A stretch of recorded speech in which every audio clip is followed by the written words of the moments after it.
एक घने जंगल में बहुत बड़ा और डरावना बाज था।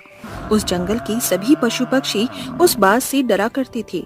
वो बाज बेहद डरावना, लंबी चोंच वाला, नुकीले पंजे वाला बाज था। ऐसे ही एक दिन वो अपने लंबे लंबे पंख फैलाकर जमीन पर उतरता है और कहता है, बहुत भूख लगी है, आज किसको खाऊं? कोई तो होना चाहिए जो मेरी भूख मिटा सके। तभी उस बाज की नजर एक लोमड़ी पर पड़ती है और उसे उठाकर अपनी गुफा में वो ले जाता है और खाने लगता है। छोड़ दो मुझे, छोड़ दो, जाने दो मुझे, मुझे खाकर तुम्हें क्या मिलेगा? ये खाकर मुझे सुकून मिलेगा जो तुम्हें आज तक कभी मिला नहीं होगा। ऐसा कहते ही बाज उसे नोच नोच कर खा जाता है और मार डालता है और साथ ही कहता है, इससे तो मेरे को कुछ भी नहीं होगा, मुझे और भूख लगी है, जिसके लिए मुझे जंगल की ओर बढ़ना होगा। बाज इतना बोलकर जंगल की और अंदर जाता है, जहाँ बहुत सारे पशु या पक्षी होते हैं। उसे देखकर हर पक्षी अपने घोंसले में छुप जाता है, तो कोई अपने बिल में। तभी उसकी नजर एक भालू पर जाती है। बाज फिर जमीन पर आता है तो देखता है कोई भी जानवर उसके आसपास नहीं होता। तभी वो भालू के पास जाकर उसे खाने लगता ही है कि इतने में दो शहरी लोग हाथ में बंदूक लिए उसे मार डालते हैं, जिसके बाद वो एकदम से जमीन पर गिर पड़ता है और कहता है, आह, किसने मुझे मारा है?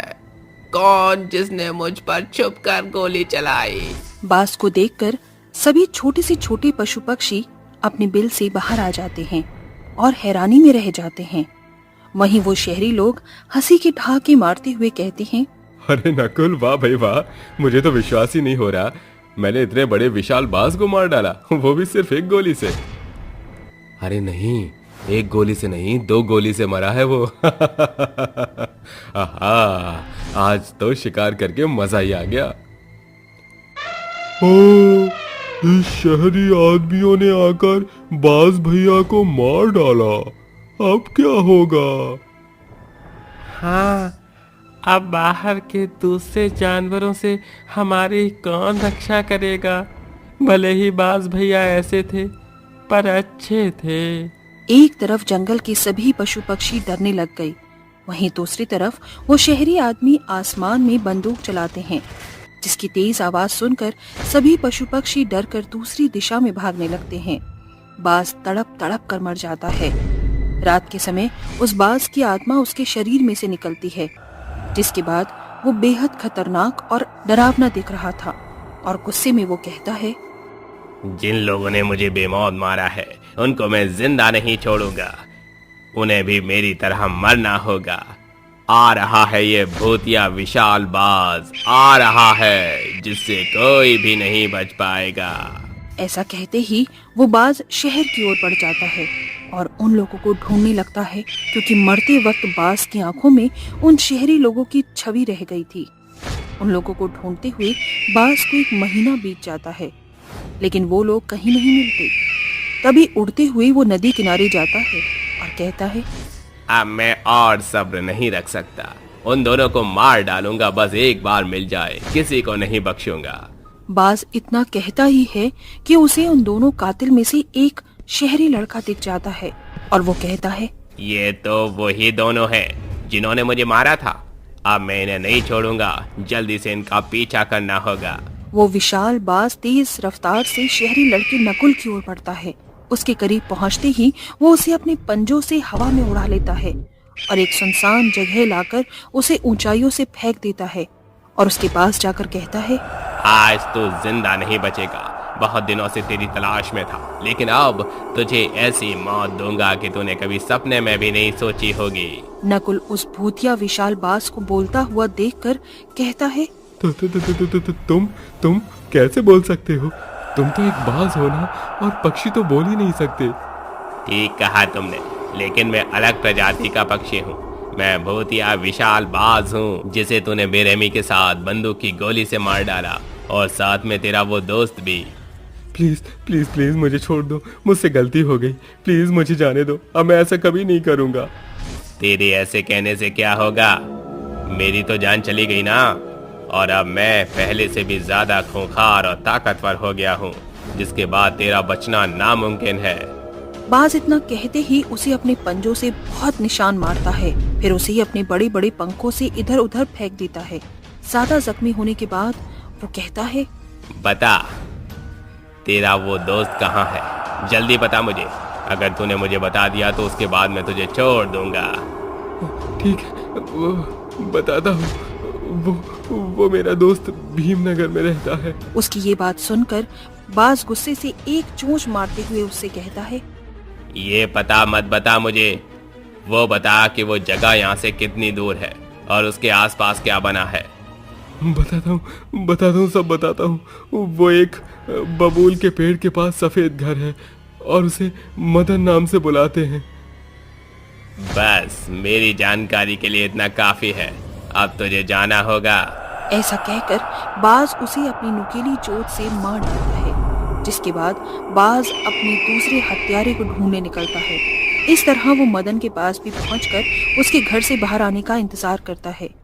कुछ समय बाद मदन घर से बाहर गुनगुनाते हुए निकलता है, नायक नहीं खलनायक हूँ मैं, जुल्मी बड़ा दुखदायक हूँ मैं, नायक नहीं खलनायक हूँ मैं। थोड़ी दूर जाकर बाज उसे भी अपनी चोंच में दबोचकर उसी जगह ले जाता है जहां उसकी मौत हुई थी। भूतिया विशाल बाज को आता देख जंगल की सारी पशु पक्षी खुश हो जाते हैं।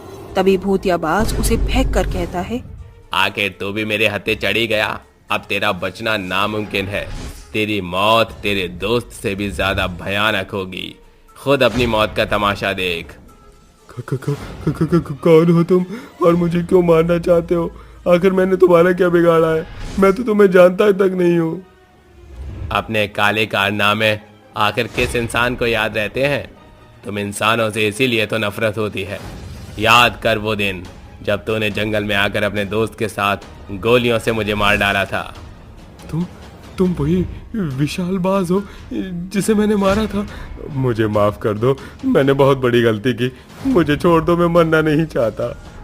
तेरा मरने का समय आ गया है, तुझे मरना ही होगा।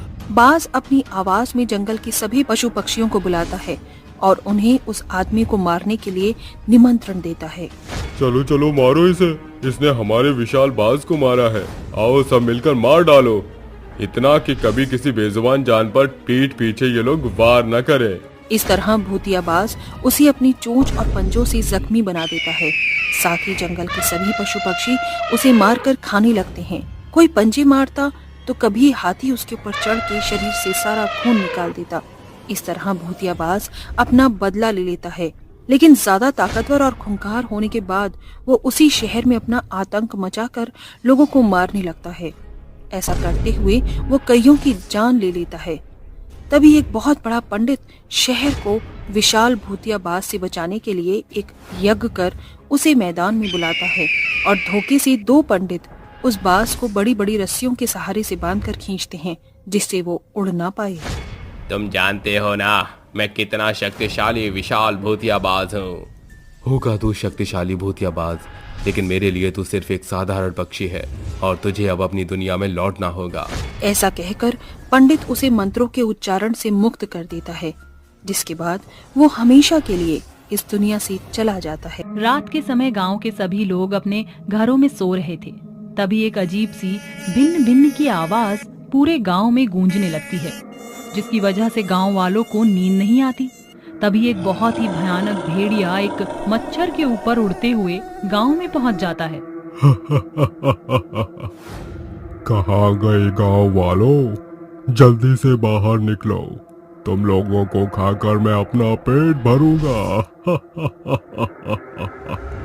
भेड़िए की आवाज सुनकर गांव के सभी लोग चुपचाप अपने घरों में सो जाते हैं। जिसके बाद भेड़िया अपने पालतू मच्छर से कहता है, ए मेरे भूतिया मच्छर, अपना कमाल दिखा और मेरे खाने का इंतजाम कर। भेड़िए के इतना कहते ही भूतिया मच्छर बहुत ही तेज आवाज में भिनभिनाने लगता है, जिसकी आवाज से गांव के लोगों की नींद हराम हो जाती है और उनके कान दर्द करने लगते हैं। लेकिन कुछ समय बाद ही गांव के कुछ लोग भेड़िए के पालतू मच्छर की भिन्न भिन्न की आवाज से आकर्षित हो जाते हैं और अपने घरों से बाहर निकलकर भेड़िए के सामने आकर खड़े हो जाते हैं, जिन्हें देखकर भेड़िया बहुत खुश होता है और दहाड़ने लगता है।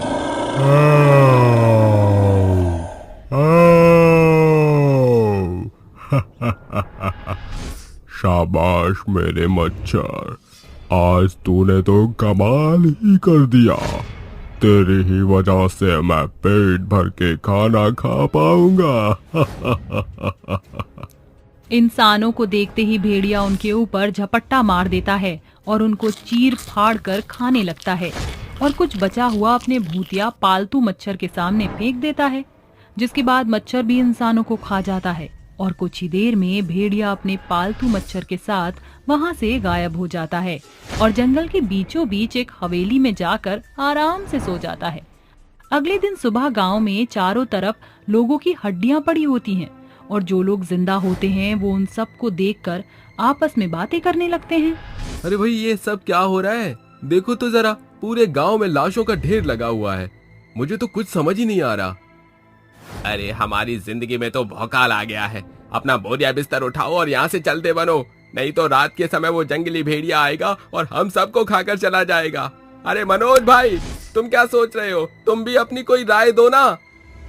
भाई, मैं ये सोच रहा हूँ कि आखिर ये जंगली भेड़िया आया कहाँ से और ये हमारे गांव के लोगों को क्यों मार रहा है? आखिर इससे हमसे क्या दुश्मनी हो सकती है? रात को मैंने उस भेड़िए को उसके पालतू मच्छर के साथ उड़ते हुए जंगल की तरफ जाते हुए देखा था। हो ना हो जंगल से ही उसकी शुरुआत हुई है और जंगल में ही हमें इसका अंत भी मिल सकता है। अगर हम सब मिलकर इसका पता लगाएं तो हम इसकी जड़ तक पहुंच सकते हैं। हाँ, तुम सही बोल रहे हो, हमें इसका पता लगाना चाहिए। चलो भाई लोगों, आज ही जंगल जाकर इसके बारे में पता लगाते हैं। उस दिन चारों के चारों जंगल के अंदर उस भेड़िए और उसके पालतू मच्छर को ढूंढ रहे होते हैं, लेकिन कहीं भी उन्हें वह नहीं मिलते, जिसके बाद वह चारों वापस अपने गांव आ जाते हैं और इस बार गांव के सभी लोग बहुत ही सावधानी बरतते हैं और समय पर ही अपने घरों के अंदर जाकर सो जाते हैं। रात होते ही जंगल के बीचों बीच भेड़िए का महल दिखने लगता है, जिसके बाद उस महल के अंदर से भेड़िया अपने पालतू मच्छर की सवारी करते हुए गांव में पहुंच जाता है और अपना शिकार ढूंढने लगता है। कहाँ मर गए सबके सब? कोई भी नहीं दिख रहा बाहर। अब तो हद ही हो गई। मुझे बहुत जोरों की भूख लगी है।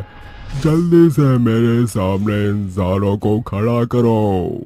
तभी भूतिया मच्छर भिनभिनाने लगता है, जिसकी वजह से गांव के कुछ लोग उसकी आवाज की तरफ आकर्षित होते हुए बाहर आ जाते हैं और उन्हें देखकर भेड़िया बहुत प्रसन्न होता है। कैसे निकल आ रहे हैं, जैसे चूहे अपने बिल से निकल कर आ रहे हो। अब इन्हें मैं एक एक करके खा जाऊंगा, जिसके बाद मेरा पेट भर जाएगा। भेड़िया उन्हें खाने के लिए उनके करीब जाने लगता है, लेकिन तभी अचानक से वहाँ मोहन, अमित, संदीप और विकास अघोरी बाबा को वहाँ लेकर आते हैं, जिसके बाद अघोरी बाबा अपनी भभूति से भेड़िए के चारों तरफ एक गोल घेरा बना देता है, जिसके बाद घेरे के अंदर अपने आप ही आग जलने लगती है, जिसे देखकर भेड़िया जोर जोर से दहाड़ने लगता है।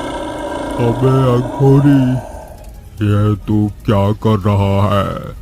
तुझे पता है तूने क्या किया है? अब देखना मैं तेरे साथ क्या करूँगा। जानता नहीं है इसका अंजाम बहुत बुरा होने वाला है। तू मेरा कुछ नहीं बिगाड़ सकता तुच्छ प्राणी।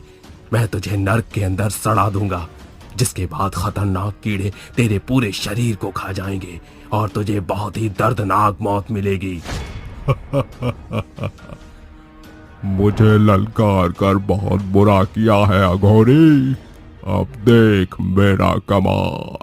तभी भेड़िया अपने पालतू मच्छर से कहता है, मेरे पालतू मच्छर, इनमें से कोई भी बचना नहीं चाहिए। सबके सबको मार दो। भेड़िए के ये कहते ही भूतिया मच्छर दोबारा से भिनभिनाने लगता है और उड़ उड़कर गांव के लोगों को अपना डंक मारने लगता है। ये सब देखकर अघोरी बाबा गुस्से में आ जाता है और जिसके बाद वह अपने मंत्र का जाप करने लगता है। ओम नमो नमो नमो शिरोमणि मच्छर भस्म हो स्वाहा।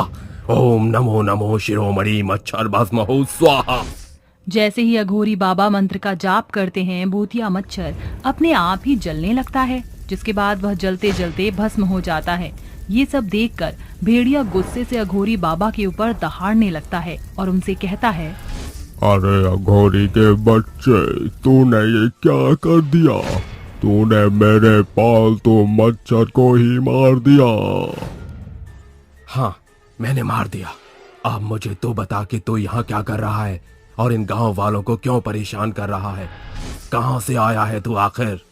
ये कुछ समय पहले की बात है, जब मैं इस जंगल में घूमा करता था।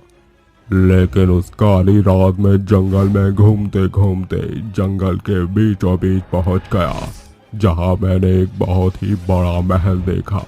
मैं उसके अंदर घुसा तो बहुत ही ठंडा माहौल था, चारों तरफ मशाल जल रही थी। चलते चलते मैं महल के काफी अंदर पहुंच गया था, जहां एक तांत्रिक बुरी शक्तियों को प्राप्त करने के लिए एक यज्ञ कर रहा था। मैं वहीं खड़ा हुआ चुपचाप उसे देख रहा था। उसने अपनी अग्नि में एक भूतिया मच्छर को बाहर निकाला, जिसके बाद वो उसे देखकर बहुत डर गया था। मैं वहां से भाग ही रहा था, इतने में मेरा हाथ एक कलश के ऊपर लगा और वो गिर गया, जिसकी आवाज सुनते ही तांत्रिक ने मुझे पकड़ लिया और उसने अपनी शक्तियों का इस्तेमाल मेरे ऊपर भी कर दिया। उसने मुझे इंसान से भेड़िया बना दिया। जब से मैं भेड़िया बना हूँ, मुझे लोगों को खाकर ही शांति मिलती है। तुम्हारे साथ जो भी हुआ बहुत ही गलत था, लेकिन इसमें तुम्हारी ही गलती थी। कभी भी रात के समय अनजान जगहों पर घूमना नहीं चाहिए, वरना उसका अंजाम हमेशा बुरा ही होता है। अब तुम यहाँ से हमेशा हमेशा के लिए चले जाओ, इसी में तुम्हारी भलाई है। मैं यहाँ से कहीं नहीं जा सकता। अगर मैं यहाँ से कहीं चला गया तो मैं भूखा ही मर जाऊंगा। मेरे पास और कोई चारा नहीं है इन गांव वालों को खाने के अलावा। अगर तुम मुझे मुक्त कर सकते हो तो मुझे मुक्ति दिला दो। भेड़िए की बात सुनकर अघोरी बाबा गांव वालों से मुक्ति की सामग्री को मंगवाते हैं, जिसके बाद वो भेड़िए को मुक्ति दिलाने के लिए एक यज्ञ शुरू करते हैं। यज्ञ की अग्नि में अघोरी बाबा भेड़िए को पूजन के लिए कहते हैं, जिसके बाद जैसे ही भेड़िया अग्नि के अंदर छलांग लगाता है, वह अग्नि के साथ ही कहीं गायब हो जाता है, जिसके बाद उसकी आत्मा को मुक्ति मिल जाती है। और वहीं दूसरी तरफ जंगल के बीचों बीच बना महल अपने आप ही जलने लगता है और जलकर राख हो जाता है। अब गांव में ना तो किसी भेड़िए का साया होता है और ना ही किसी भूतिया मच्छर का। गांव के सभी लोग फिर से एक खुशहाल जीवन जीने लगते हैं। बिजली की गड़गड़ाहट के साथ तेज बारिश हो रही थी। उस बारिश में सुनील अपने घर के लिए निकल रहा था।